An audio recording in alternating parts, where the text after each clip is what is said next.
Ain't no way she just went and she done curved me in front of everybody. I'm finna grab that fine and this whole spot out, I'm not gonna lie. But on a real note, I'm finna just get in the dungeons and grind. I'ma show him that I'm LeBron's son for real.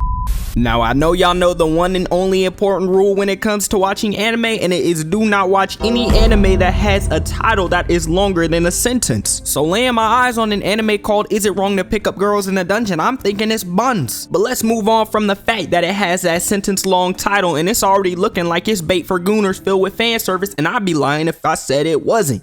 But let's look at why Cranel is truly the GOAT. So the episode opens up and they're explaining to us, yo, basically there's gods in this world, they're not in heaven anymore, they pick people to join their family, and boom, this guy right here, Bell, white hair, red eyes, he's the only person in my family. And I didn't know I was watching a Kame got killed because it already looks like the MC's about to get slimed out first episode till this girl pulls up all smooth and slices through this Minotaur trying to cook our main character. He then runs around the dungeon covered in blood, moving like the JJK Gojo incident, and oh my goodness, my stomach just kind of got, you know, like, twisted thinking about that junk. But he pulls up to his labyrinth advisor and he's saying, yo, I'm not gonna lie, you gonna need to drop the game. Listen here, you're a girl, I'm a boy, you already know what girls like, so you can tell me about Miss Eyes. Like, what's her favorite color, what's her favorite food, do she got a man, you know what I'm saying? Drop the knowledge, give me a masterclass right now, that's all that I need. And she tells him, yo, I'ma keep it a buck with you, champ, you're weak, you're a fodder, you're a fraud, you're a Vegeta, you're not pulling this woman. But maybe, just maybe, if you get stronger, you might have a shot. I'm not gonna lie, but your chances right now,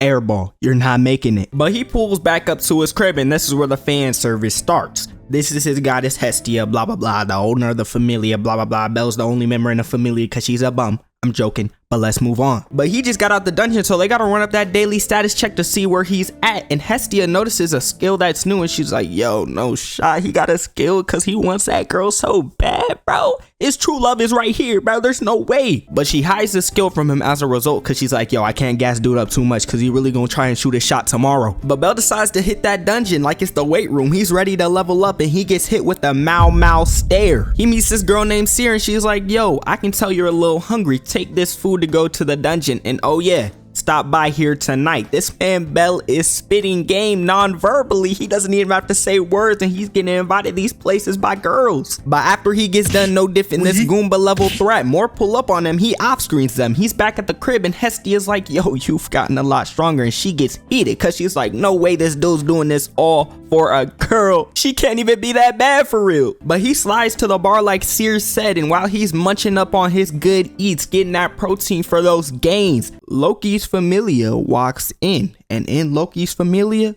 there's Eyes herself. And this man in their Familia named Beck gets straight to dirty macking. He had no reason to do all this. Yo, Eyes, go ahead and tell him about the dude we met in the cave posted up with his stick on IG. Dude's like John Moran, Osama's son. He wasn't raised in the hood, he was raised in the suburbs. And Beck is genuinely just hating. He said, yo, if he ever shot his shot with you, he would airball. No, he'd brick. No, he wouldn't even have the ball in the first place because he can't even come up and talk to you. And Belle gets embarrassed and runs out and said, yeah, I'm hitting the dungeon late tonight. So no Michael Jackson. Belle was working day and night just to cook these monsters so he could get stronger and eventually pull Eyes. Keep in mind, this man is doing this all for a girl, by the way. This is a lot like us in real life. Yes, I said us. U-S, me, you, W-E. That's we. And then he gets pulled up on by some Endermen, but guess what? It don't matter. He's already cleared the end. He cooks each and every single one of these guys and pulls back up to Hestia all bloody and beat up. And he's like, yo, you know what? I want to be stronger. And that's the introduction to our GOAT, Cranel. So Hestia checks dude's level again and she's like, nah, this dude has to be hacking. No way his love for this girl Eyes is driving him to level up at speeds that have never been seen before. But Hestia has to dip out because the gods are having some crazy banquet and she leaves Belle all alone. Belle's broke behind. Belle's dingy level behind. Belle's Subaru Natsuki level behind is stuck looking at these weapons because his broke self can't afford none of them. But in the end, this leads to Hestia begging Hephaestus to give this man a new weapon for free. And while all of this is going on, Belle's getting stuck in an unskippable side quest to deliver a wallet to Seer at the Monster Festival. But Seer is nowhere to be found, and we got Freya talking to Loki, and we all know Freya is talking about Cranel, and she's saying, yeah, that dude's my test subject, my little rat. I want to see bro grow. But then she hits a complete shift in the direction she's going, like that one video of the dude missing his exit on the interstate, so he backs up, causes an accident,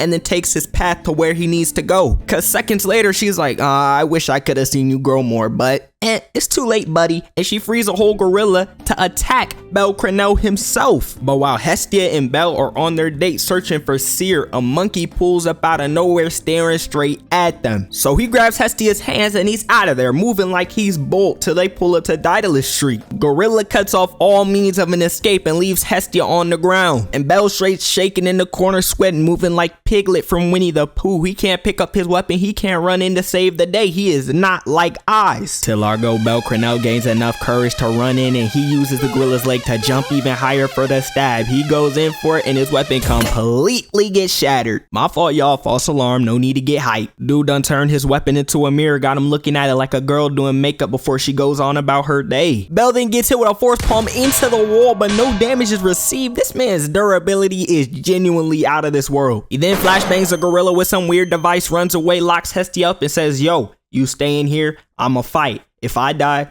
I'm dead. But if you live, you can start a new familia. I'm replaceable. I'm the only one after all. So Belle catches back up with the gorilla. He then weaves the attack and weaves the follow-up with the chain. This gorilla must really think he's Uvo mixed with Karapika in his blood. The gorilla then charges in and breaks yet another one of Cranel's weapons. And this gorilla's tearing up his behind like we thought Uvo was gonna do to Karapika when we first looked at the fight. And I know Belle is not smiling here. He's talking about some, oh, as long as Hestia is safe, all is well. I don't know why Belle's talking like he's a bench player when he's in the starting 5. But Hestia pulls back up and the gorilla instantly locks onto her, and I'm not gonna lie, I can see exactly why he did it. But Belle is not having that. He ran on the walls just so he could get Hestia out of the gorilla's reach and save the day. Hestia is like, yo, listen to me, Belle. You don't gotta fight alone anymore. I'm here with you and that's all you need. And with this sword, oh yeah, it's like you fighting through me. This is called the Hestia knife. Make sure not to scuff it, it's Balenciaga though. And she tells him, yo, as you get stronger, this will progress with you. Think about it as your own Pokemon. And she stops bro mid-fight to the death to tell him to pause the game and open his skills tab to check his new level.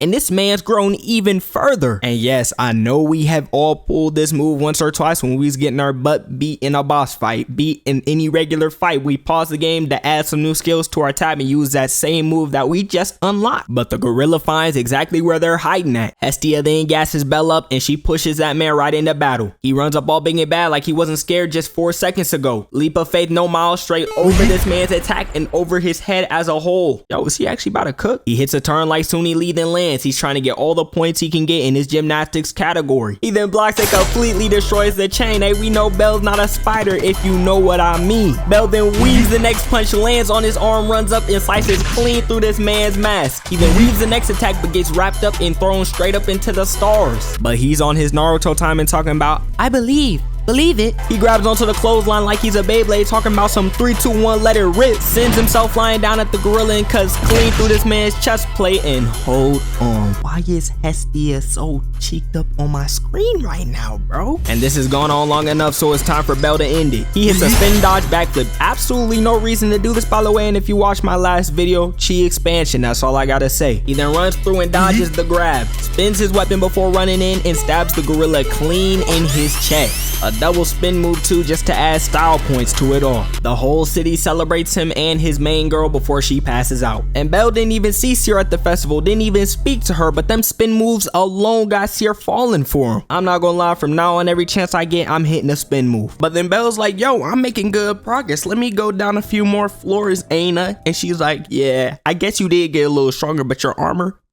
looking like last week's fashion trend. We gotta get you upgraded, my boy. So she tells Belle, yo, we finna have a full day of shopping, and the ball is in Belle's hand. All he has to do is make a layup, uncontested. All he has to do is kick the ball into the goal, uncontested. All he has to do is run to the next base, uncontested. Nobody's chasing him. And she basically takes him to the Burberry store of this universe, and she's like, hold on, wait. You don't got enough motion for that. So they go to the Goodwill bins, but he gets a good find. And as Belle's leaving the store, he bumps into a girl running by. A random man comes running up with a sword, but Belle straight blocks that junk. The adventurer is trying to run a fade, but Miss Ryu pulls up and says, shame on you guys for crossing swords in the middle of the street. There's kids out here. and she gets them to stop the fight. But little does Bell know the girl he saved set him up for a 2-episode backdoor of doom. And the next day, Bell pulls up looking for a supporter. He runs into the furry herself, the girl he saved. And while they're in the dungeon, she hands this man a decoy knife so she can steal his Balenciaga blade while he's cutting the ant's head off just so they can get the magic gem to get some bread. This don't work out though, cause she gets caught by Ryu and Seer, and not only did the dude say, yeah, nah, this junk is $30, you might as well go take it to GameStop, you'll get the same level value there. And I know y'all know the pain when we were younger trying to sell games at GameStop and they would give us 3/4 and a pack of gum. It was a tragedy. But Ryu ends up bailing her out in the end and saying, yeah, nah, she wasn't trying to steal it and sell it. Just a coincidence. And Bell wasn't in them dungeons just leveling up his strength. He's leveling up his game too, cause he's like, yo, Hestia, I got some bread now, I got some motion, you know what I'm saying? You trying to go to Benihana, get something nice to eat? And Bell green his first shot. He's moving like Bronny when he got his first points in the league. Hey, my fault, false alarm. They didn't even have a date. They just played Ape Escape the whole time cause the other goddesses were chasing them. But Lily asked Bell for the next day off cause she wasn't trying to go to the dungeon, so he spends the entire day reading the grimoire and he gets a new skill. And like I mentioned before, he's moving like us in every game when we finally leveled up to get that one skill we've been eyeing, and we instantly got to use it out. And guess what he does? He instantly goes to use it out. And yes, use it out is the right word because dude spams the move so much he enters mind down. He lost his consciousness. Luckily, Eyes and Riviera, however you say her name, was there, and the minute he wakes up, he fumbles the bag yet again.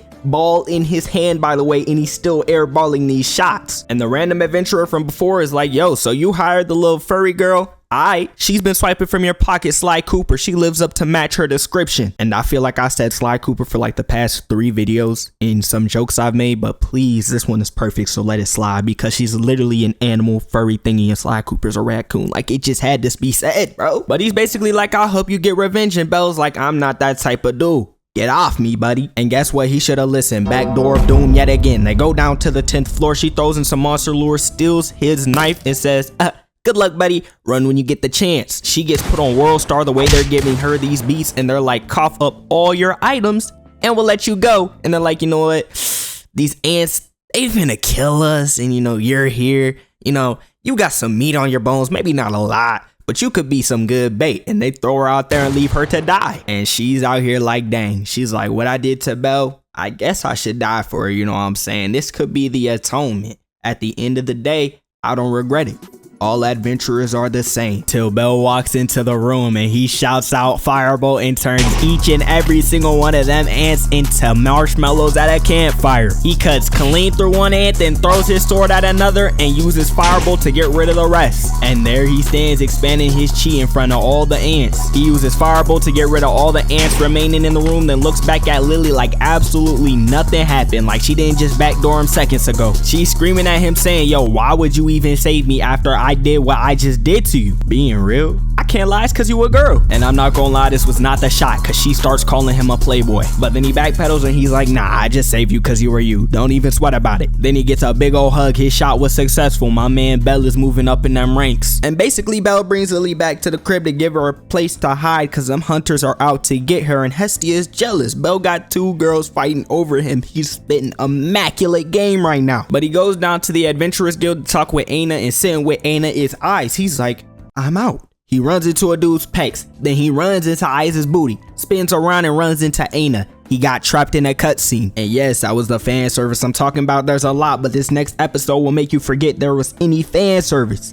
No, it won't. But peep game, and it's almost time to lock in. So she did all this just to return his protector that he lost, because she was the one who protected him from all the orcs when Lily threw the monster lures. And he's spitting Zion Williamson level riz right now saying, yo, I'm not that strong. I'm actually really weak. Shoot, I don't even have an objective for why I do what I do. And she's like, I bet. Let's hit the gym. And she's just sitting here cooking this man, making him look like fodder. At least we don't have an insanely overpowered main character at this time. He is losing the fight. But when Belle finally locks in and weaves one of her attacks, she hits this man clean in his head, putting him to bed for the rest of the night. And keep this in mind, this dude with this big great sword is literally training a Minotaur. He bullied him into dropping his weapon, and he's training him to get stronger just so this Minotaur can fight a special someone. But Ice is gassing him up saying, yo, you're mad strong, especially for only adventuring for a month. How are you doing it? And Belle's like, me? Strong?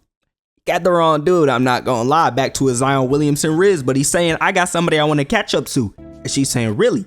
Same for me. But remember that Minotaur from before? That man is ready for the smoke. Belle and Lily are chilling on the 9th floor, but they can't find any monsters. No people are on the 9th floor, and they're confused. They're like, yo, what's going on? Till out of nowhere, Belle turns around, and the Minotaur is pulling up on him yet again. He's having flashbacks, PTSD. Lily's telling Belle to move, but he's frozen in fear, and the Minotaur does not care. He goes in for an attack, and Lily has to take Belle out of the way, and she ends up getting damaged in the process. Belle takes one look at Lily and looks at the monster, and he throws Lily aside like she's the trash, and it's Friday, the garbage company's coming to pick her up. Belle then readies his magic and shoots 1. Nah, not just 1, 2, not just 2, 3, not just 3, 4. He shoots 4 firebolts and does 0 damage to this monster. He must be going against a Charizard because he's just fire resistant. The Minotaur comes sliding through the smoke and barely misses his punch on Belle, but clotheslines him like a Incineroar and sends him flying into a wall. Belle comes walking out the smoke without a piece of armor on. He must have had on leather. Belle weaves the first 3 attacks from the Minotaur, then decides to weave 1, 2, 3 more from him. Perilous attack from the Minotaur, but he rolls out the way. But now it's time for Belle to ready that weapon and stop playing James Harden defense and start playing Bronny James offense. The Minotaur goes into attack and Belle weaves the first attack, then he parries the next. And I pray we don't have a parry situation like last video. Belle then weaves again, parries again, and dodges the perilous attack. Lily wakes up talking about some, Belle, you need to run, and Belle's like, nah, split it, get out of here, buddy. And she's like, I am not leaving you, and he's like, get out of here before I kill you myself, and she goes running away looking for help. No, again, Belle did not say all that. I just wanted to add it. Belle pulls out the Hestia knife, got him dual wielding like he's the black swordsman himself. He then weaves the gripper stomp, got his feet on the screen looking like Shinra himself. Belle then weaves the follow-up with the sword, and then he weaves the follow-up to the follow-up. Weave, follow-up, and parry gotta be the most said words on this channel. I'm not recording another sword fight till the Infinity Castle drops in September. Belle then redirects his blade and hits a spin jump off of his arm, probably the most useless move I have seen in history. The Minotaur dashes in and Belle weaves his first attack. The Minotaur staggers Belle with a kick. Rippers all over the screen yet again. Belle then parries his next attack and counters his blade. He parries and the Minotaur uses his blade as a skateboard grind rail. Belle then weaves his next punch and rolls into a new angle. Belle barely parries his next attack, but then they clash on the next and Belle gets knocked back into a smoke screen. And the Minotaur was 10 steps ahead. Through the smoke, the Minotaur stabs him through the arm, leaving this man absolutely gearless right now because his armor's already been broken. He then sends this man Belle straight to the ground, making him bounce twice like he's a wubble bubble ball. And Belle's struggling to get up. His durability's counting him out of the fight right now. And that's when she pulls up. Eyes is here to save the day yet again. Ain't no way. How I'm finna let a girl save me yet again in front of all these people watching too? This is not how I'm finna go down. My legacy is cooked. I mean, like, come on. I'm Braun's son after all, and I can't even put up any numbers right now? It's gotta be a joke. And that man they be talking about, Cooper Flag, is here too? AKA Wolf Dude? Oh, nah. I'm putting up 30. Hey, back up. I'm trying to hit on real. I don't need you stealing my kills. Not everyone gets boosted like yourself. Now let me go ahead and kill Booga alone. So Belle gets back up to slow walk into the final boss to end this fade. He starts running in at him and blocks his first attack. This is so beautiful, I could cry for it. He redirects his blade, then weaves the next attack. And then he weaves the double up. And Lily's hating in the back. It really be your own friend. She's telling him to go ahead and save Belle because he will not win this fight. There's no shot he's winning it. But even bet the D1 hater can see that Belle's cooking. He don't need help. Belle parries yet another attack and does a backflip just because he can. I see him trying to show off in front of eyes. I'm not even hating. He then slices clean through the bull's gut. He then counters even more of the Minotaur's attacks before getting kicked and hitting useless backflips just to land. And mid-fight, he got the girl swooning. Freya's moving like Hisoka just from spectating this fight. Belle then weaves his next attack, parries him upside down, then weaves the follow-up. He shoots yet another no-damage firebolt at him before running up and completely breaking his sword against the Minotaurs. But however, this time, Belle was the one 10 steps ahead. He hits the Minotaur with a spin stab straight to the arm, bringing him to the ground, and even spins the sword while it's already in his arm. Belle weaves his attack, grabs his sword in the process, then runs up and cuts this man in his chest and stomach. He's making steamed Minotaur balls for us all to eat. Belle gets a clean coating of blood on his forehead, but unlike last time how Eyes was the one killing the Minotaur, attacking him, putting the blood on Belle, The only reason blood is on Bell's forehead is cause he's cooking the life out this Minotaur. I just felt like I had to add that. Bell then gives this man a new armpit with the cut he gives him, then he cuts him clean in his chest yet again. The Minotaur then reverts back to his instincts on all fours. Then they start charging at each other like those mountain goats ramming heads on TikTok, and the spectating party thinks it's raps. They're like, bad move. He's cooked. Till Bell meets the Minotaur head on and his great sword breaks, but he uses this as an opportunity to spin under him and stabs him straight in his stomach. Minotaur needs to go to the gym and hit more crunches, more flutter kicks, cause his abs are looking a little too weak. Bell already knows he won from here on out, so he hits him with a firebolt right in his gut. Hey, that wasn't enough, so he hits him with yet another firebolt straight to his gut. Hey, I wasn't lying when I said Bell was cooking us a meal out here mid-fight. Hey, and I wasn't lying when I said he loves to spam this move, cause he's turning this man into a hot air balloon from the inside out, and when Majin Buu can't take anymore, he ends up completely exploding into a tornado of flames. And Bell hit the Thor's pose, he hit the Whitebeard pose, he entered Mind Zero cause he used so much magic, he got knocked out while still standing up, just aura farming, chi expanding, whatever you want to call it. Bell is the GOAT, and this is why. And yeah, they have a peek at Bell's status and they see that all his abilities are S rank, and he leveled up to level 2, fastest person to do it, by the way. Case closed, Bell's the GOAT, danmachi's low-key underrated. But let me stop you right there yet again. I did not expect this to be a 21-minute video when I just covered 8 episodes. I am low-key a yapper, but if you do like danmachi, if y'all rock with this video, I'll do a part 2, I'll do a part 3, I'll do a part 4, I'll cover the whole show. It got 4 or 5 seasons. Actually, I still gotta watch the 5th season. But hopefully y'all didn't enjoy that video. Like, subscribe. I'm sorry for cutting y'all short. I'm not gonna lie. But that fight was still heat. The budget went all to that, you know what I'm saying. But I'm gonna stop my yapping. Have a great rest of your day, night, wherever you are. And I'm gonna catch you in the next one.